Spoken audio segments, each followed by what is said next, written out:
Ladies and gentlemen, welcome back to Driven Wyld. Today we are talking about, looks like we all about to lose our work. So I got an email from one of my subscribers as of late, Adam Grounder. Thank you so much for emailing me about this and making this video possible. And I didn't really read it, but it does seem like he's talking about an update in the Mississippi area, which I didn't even know there was an update in the Mississippi area. And if it's happening in such a small market like that, who knows what's actually going to go on for the large majority of the gig economy. Let's see if he can figure it out. So with that said, I want to go over everything that is being said in this email, how it actually is for Doordash, UberEats, and Grubhub drivers, and everything in between. But before we do that, let's go over a quick disclaimer. The content of this video does not contain, is never intended to be, legal, business, financial, tax, or health advice of any kind. This video is for entertainment purposes only. It is advised that you conduct your own research and consult qualified professionals before applying anything you find online. I also want to be clear that, especially in this video where it's literally talking about his market, everything is going to be market dependent. So what applies to me in my market may not necessarily apply to you. So with that said, let's get started. Just got an app update for DD with $17.75 as an hourly rate in Mississippi. For 3 days now, I wondered what was happening that I was seeing consistent $2 and $3 orders, and not even that many of them. AR went from 75 to 41%, and finally I learned the tip option has come here where I live now. Okay, so to be clear, I have not heard of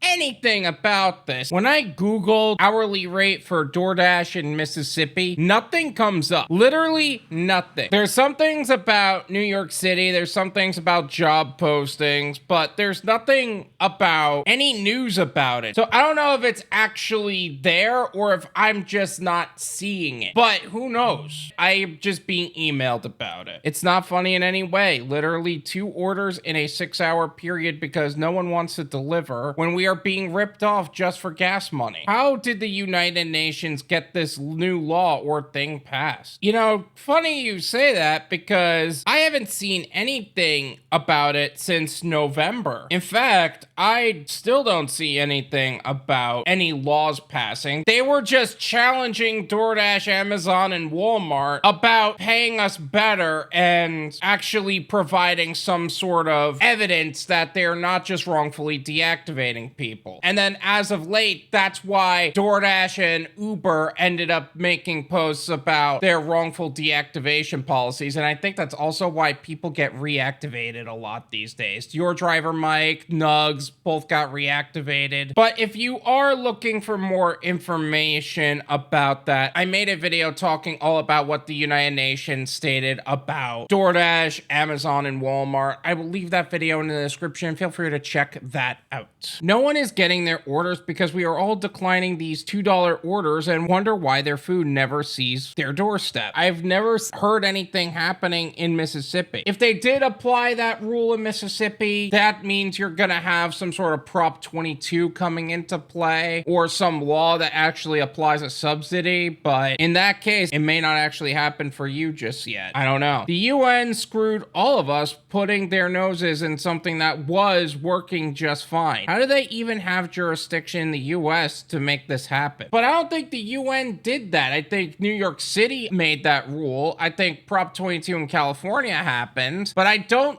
think I've heard of anything else happening due to the UN's intervention. And if they did, I'm impressed because they managed to keep it off the media this whole time. Not even joking. 7 DoorDash friends who deliver in my area said they quit. Pay by hour is a joke and a lie, and now even worse because people aren't getting their food, so they stopped ordering. I don't know, man. It sounds a little bit like a market-specific problem. My area still orders just fine. I would see if you could check out UberEats or Grubhub, see if you could get some orders there, but maybe Mississippi's just not a good market for this. I hate to admit it, but I'm 52, and when I can't get a decent order once in 3 days, I'm screwed. $2.25 for 10 miles doesn't even pay for my gas. This law or whatever has destroyed my ability to work. Maybe you're in a market where they're piloting a program to see what drivers are actually gonna do in the event that they do switch to a no-tip prior model. I wouldn't be surprised if that actually took place. Like, I don't think that's a law. I think it's a pilot program. Like, they're seeing, all right, in New York City, this is what they're doing. What if we applied this in Mississippi where they just don't have any of those things taking place? What would end up happening? Do they need evidence to support why they need to undo what's happening in New York City? Because here's the thing, a lot of New York City drivers are now just commuting to Jersey and they're just doing gig work there. Not to mention it probably saves them on taxes because they're earning an income in a much cheaper state to live in. But I digress. This is my opinion. It's worth what you pay for it. None of you pay me.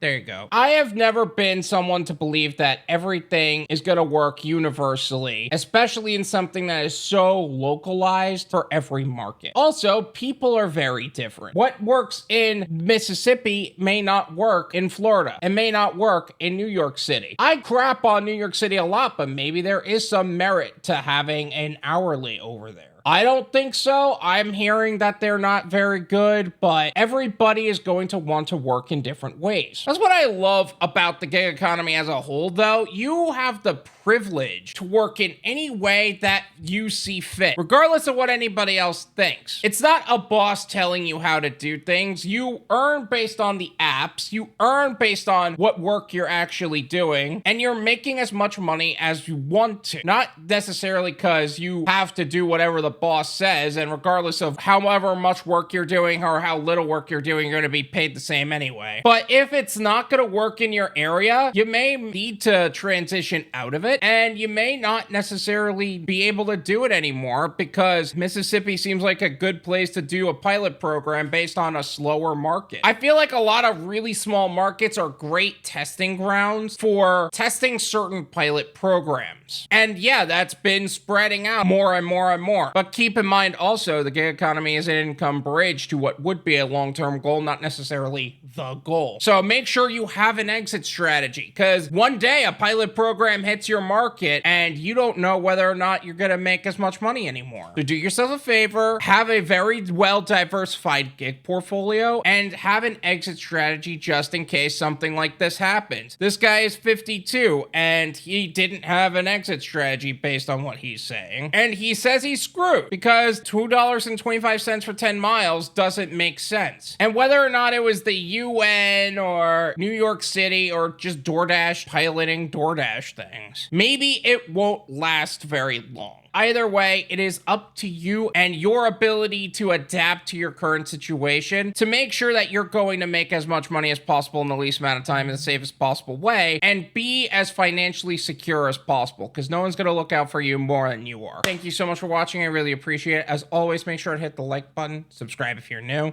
and I'll see you guys next time. Peace.